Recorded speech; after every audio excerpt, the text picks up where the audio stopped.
Երևանում անցկացվեց Եվրոպական քաղաքական համայնքի 8-րդ գագաթնաժողովը եւ դրա շրջանակներում Երևան այցելեց նաեւ Ուկրաինայի նախագահ Վլադիմիր Զելենսկին։ Դուք ինչ կարծիք ունեք նրա Երևան այցի վերաբերյալ։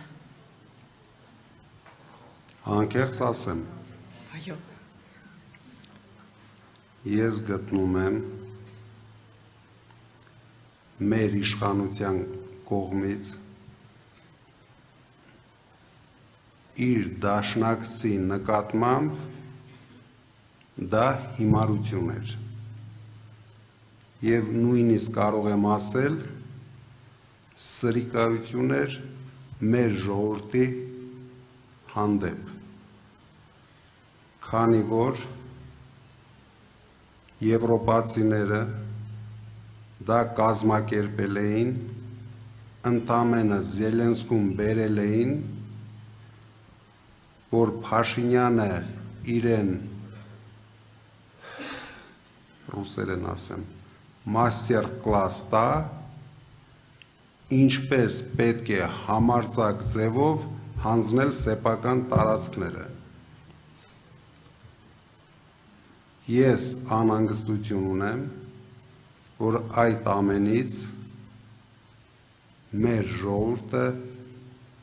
օգուտ չի ունենալու։ Փաշինյանը ամեն ինչ հանձնելով իրեն մնացել է ընդամենը մեկ բան վաճառել եվրոպացիներին։ Դա հակառուսական քաղաքականությունն է, ինչը եվրոպացիք շատ հաճույքով կգնեն իրանից։ Շնորհակալ եմ եւ իմ երկրորդ հարցը, քանի որ դուք շատ վստահ հայտարարում եք, որ Հայաստանի ապագա վարչապետը դուք եք, դուք արդյոք պատրաստվում եք քաղաքական գնահատական տալ Նիկոլ Փաշինյանի եւ իշխող ուժի կառավարման ժամանակաշրջանին։ Մենք ոչ թե պատրաստում ենք քաղաքական գնահատական տալ, դուք եթե ուշադիր հետևում եք,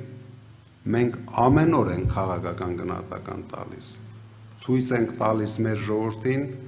բոլոր տապալումներն ու ձախողումները, ինչը ունեցել է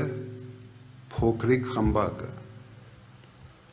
Ամենօրյա ռեժիմով մենք դա արել ենք, անում ենք եւ անելու ենք։